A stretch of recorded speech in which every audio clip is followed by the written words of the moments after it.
Mabuhay Pilipinas! Tatlong maling paraan na ginagawa natin sa pagnenegosyo kung bakit nawawala yung cash flow at unti-unti na itong nalulugi. So guys, tapusin nyo ang video ito. Malay mo, ito na yung sagot sa mga tanong na matagal mo nang inaantay. Ako nga pala si Jube De Leon from Quezon City na kung saan merong isang tindahan. Na kung saan guys, kung struggle mo to, naging struggle ko rin to before. Yung munti ka ng malugi. And syempre, nagawa natin ng paraan at ito rin yung gusto kong i-share sa inyo kung bakit ako nakawala sa ganong sitwasyon. So syempre, una natin dapat gawin ay huwag kang magpautang. 'Di ba? Dahil sa natatakot ka na baka wala kang customer.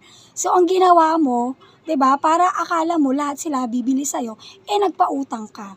So good luck na lang, hindi naman lahat ng nangungutang is hindi good payer, pero iilan-ilan diyan talaga yung paaasahin ka lang. 'Di ba? Yung alam mo yon na usapan niyo 1 week, biglang naging ilang linggo, naging minsan pa nagiging ilang buwan. Oh, so good luck naman sa puhunan natin. Di natulog na. Paano kung small entrepreneur ka lang, nakagaya ko na nagsimula, napilit lang nilaban, tapos uutangin na ganun-ganun.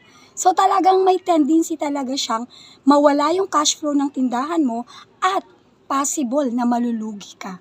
So pangalawa, ano ba tong pangalawa?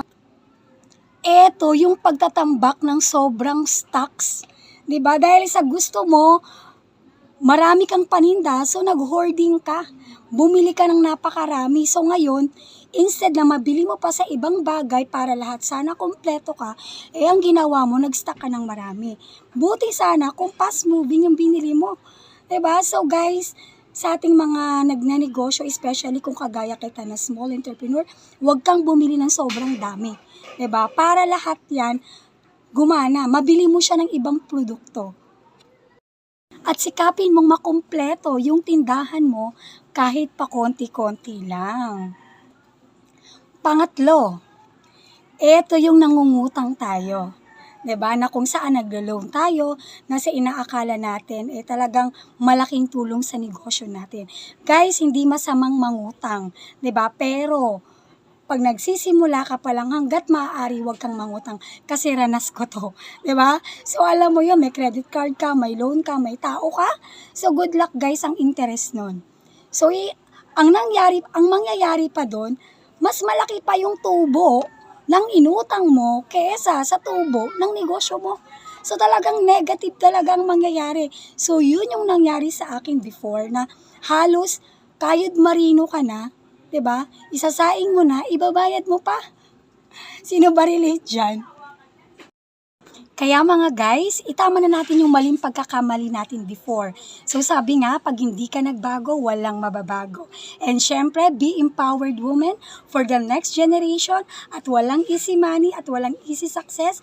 Talagang dadaan ka sa butas ng karayom. And guys,